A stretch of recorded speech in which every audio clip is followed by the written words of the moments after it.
यो चाहिँ हो परेङ बाँसकै प्रजाति। आज चाहिँ म तपाईहरुलाई चाहिँ यो परेङबाट चाहिँ कसरी चोया काटेर चाहिँ डोको बनाइन्छ भनेर देखाउने छु। भिडियो अलिकति लामो हुन्छ तर फर्स्ट टु लास्ट देखाउने छु ल। पहिला परेङलाई यसरी फुटाउनु पर्छ, त्यसपछि यसरी चोया काट्नु पर्छ। यसलाई चाहिँ चोया भन्छौं। जुन चाहिँ यो फर्स्ट लेयर निस्किन्छ यसलाई मात्रै हामी डोको बनाउने काम गर्छौं। यो चाहिँ बलियो हुन्छ नि त। यो फर्स्ट लेयर निकालेकोलाई चाहिँ पात चोया भन्छौं। अर्को हुन्छ गित्रे चोया। त्यो गित्रा चोया त्यति काम दिँदैन। यो पात चोया चाहिँ एकदम राम्रो हुन्छ। थुप्रै भेला गर्नुपर्छ तब मात्रै डोको हुन्छ। यो हो चोया। यसरी दुईवटा गरेर चाहिँ मिलाउने। अब यस्तो प्रकारले यो भिडियोमा देखाए जस्तै प्रकारले राख्नु पर्दो रहेछ। यो स्टार्टिङको पोइन्ट चाहिँ जुन चाहिँ बनाइन्दैछ त्यो चाहिँ रेक्टेंगल शेपमा बनाउनु पर्छ। जस्तै कि एकपट्टि 4वटा लायो भने अर्कोपट्टि 6वटा लाउनु पर्छ। त्यसो गर्दा मात्रै मुनि रेक्टेंगल शेप आउँछ। यसरी रेक्टेंगल बनाउनुको विशेषता चाहिँ के हो भने मुनि बेस ठुलो हुने अनि एकपट्टिको बोक्नेपट्टि भनौं न त्यता चाहिँ ठुलो चापट हुन्छ है। अर्कोपट्टिको ब्रेथ चाहिँ अलिकति सानो हुन्छ नि त। जब यो रेक्टेंगल शेप रेडी हुन्छ त्यसपछि यहाँ चाहिँ एउटा चोयाले वरिपरि घुमाएर टाइट गर्छौं अनि यस्तो शेप आइसकेपछि चाहिँ यसले दरोको लागि चाहिँ दुईटा सिन्का लगाउँछौं। त्यसले चाहिँ अझै मजबुती दिन्छ नि त। बाँसबाट या त त्यही परेङबाटै पनि बनाउन सक्छौं। यसरी बनाएर लाउनु पर्छ। यसले गर्दा चाहिँ दरो हुन्छ। त्यसपछि यसलाई उठाउने काम भन्छ।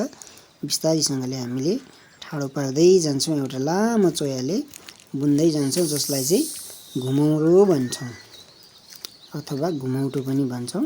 यो चाहिँ अरु चोया भन्दा धेरै लामो हुन्छ र यसले चाहिँ यसरी नै बिस्तारैसँगले घुमाउँदै घुमाउँदै यानि कि टिप्दै लानु पर्यो र बिस्तारै यो डोकोको शेप पनि आउँदै जान्छ।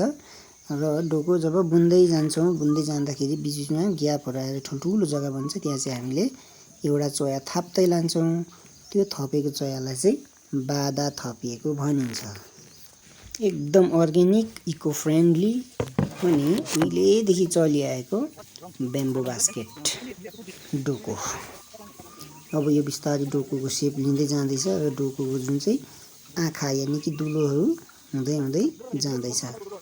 गाउँ बस्तीतिर उहिलेको जमानामा चाहिँ बहुत भ्यालुएबल चीज हो यो चाहिँ। यसमा नै मान्छेहरुले हर चीज बोक्ने गर्थे। अझै पनि हामी त बोक्ने गर्छौं है घाँस दाउरा इत्यादि। उहिलेको मान्छेहरुले त भारी तारी हरेक चीज यसमै बोक्ने गर्थ्यो। र डोको जब हामीले स्टार्टिङ गरेर 2-3 लेयर घुमाइसकेपछि यस्तो हुँदै जान्छ। अब यानि कि डोकोको शेप आउँदै गयो। अब यस्तो प्रकारले चाहिँ हामी बिस्तारैसँग लान्छौं कालो उठाउँदै उठाउँदै। यो चाहिँ मेरो पापाले बनाउँदै लानु भएको छ डोको बुनेको भन्छौं। यो डोको बुन्ने एउटा कला हो है। सिप भन्छौं। एउटा सिप हो। सबैले सक्दैन यसमा पनि अलिकति टेक्निकल कुरा छ अनि मेहनत पनि बहुत छ। त्यही भएर डोको सबैले बुन्दैन पनि है। र डोको बुन्नेले पनि निकै महँगै गरेर बेच्छ। पापाले पनि 300-400 कसरी गोटा बेच्नुहुन्छ थाहा छैन त्यस्तै होला। बुढो मान्छेले भन्नु हुँदैछ बिचारा मेहनत पनि पुरा छ अरे है। अब 1-2 साल चाहिँ बुन्छु होला त्यहाँदेखि त सक्दिन होला हो भन्नु हुँदैछ। बिचारा दुखै छ नि त। निकै मेहनत छ। चोया काट्दा बाँस काट्दा हातहरुमा चोटपटक पनि लाग्छ। यो डोकोको काम त अब तपाईहरुलाई थाहा नै छ है। गाउँ बस्तीमा त बहुत भ्यालुएबल चीज हो। घाँस बोक्नु दाउरा बोक्नु मल बोक्नु इत्यादि बहुत इम्पोर्टेन्ट छ यसको। अब यो डोको लगभग बुनेर तयारी भएको छ। डोको बुनिसकेपछि यस्तो हुन्छ। डोको बनाइसकेपछि चाहिँ यसको बाहिर चाहिँ एउटा सानो बुनेर कभर गरिन्छ जसलाई चाहिँ पिन लगाएको भनिन्छ। यहाँ चाहिँ अब पापाले चाहिँ बनाउनु हुँदैछ। यो चाहिँ एउटा फेदमा डोकोको 1/3% जति 1 पावा जति भनौं न त्यतिमा चाहिँ कभर गरिन्छ। यसलाई चाहिँ पिन लगाएको भनिन्छ। यसमा पनि हामीले एउटा सिन्का थप्छौं। त्यसले पनि दरो डोको बनाउँछ। यस्तो प्रकारले बुन्दै जानु पर्यो। यसो गर्दा चाहिँ डोको दरो हुन्छ। र डोको हामीले मुनि फेदमा चाहिँ रेक्टेंगल किन राख्छौं भन्दाखेरि चाहिँ ठाडो पनि राख्नु सक्छौं। डोकोको शेप चाहिँ यस्तो हुन्छ है। र फाइनली पिन लगाइसकेपछि डोको यस्तो हुन्छ। अझै दरोको लागि यसमाथि चाहिँ हामीले एउटा काम्रो भन्ने हुन्छ त्यो लगाइन्छ। काम्रो चाहिँ यसरी परेङकै लगाउँछ। पापाले रेडी गर्नुहुँदैछ। यो चाहिँ आगोमा तताएर ठिक्कै नापेर यसरी बेन्ड गरिन्छ र यो बेन्ड गरिसकेकोलाई चाहिँ लिएर चाहिँ यसरी त्यहाँनिर सिउरेर लगाउने गर्छौँ। यसलाई चाहिँ भन्छ काम्रो। यो लगाएको छैन भने चाहिँ डोको बलियो हुँदैन। यसले नै डोकोलाई चाहिँ बलियो बनाउँछ। यसलाई चाहिँ काम्रो भन्छ। मेहनत निकै छ है। यसरी लगाइन्छ चारैपट्टि दुईवटा गरेर, सरी 4-4वटा गरेर। अब यहाँनिर दुईवटा, अझै दुईवटा गर्छ एकपट्टि, त्यसो गर्दा 4वटा हुन्छ। फेरि अर्कोपट्टि पनि 4वटा हुन्छ है। 4-4वटा 8वटा गरिसकेपछि चाहिँ त्यसलाई मिलाउने काम गर्छ। अब यो भइसक्यो। अब यसलाई मिलाउने काम। अब यसलाई यसरी मिलाएपछि चाहिँ डोको रेडी हुन्छ।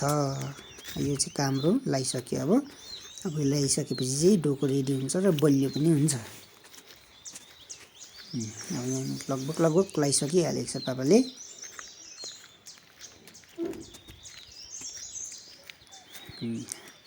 डोको निकै मेहनत छ बुन्नु, त्यसैले पापाले डोको बुनेर चाहिँ 300-400 रुपियाँ कसरी गोटा बेच्नुहुन्छ, बेचिहाल्नु पर्दा। ल फाइनली डोको चाहिँ काम्रो लगाइसकेपछि यस्तो हुन्छ। अब भने डोको रेडी। अब यसमा चाहिँ हामीले घाँस दाउरा जे पनि बोक्दा भयो नाम्लो लगाएर। अब जुन चाहिँ मैले भनिहालेँ डोकोको अघि रेक्टेङ्गल ठुलो पिन राखेको थिएँ, यसले चाहिँ ठाडो बोक्नु सकिन्छ यसरी।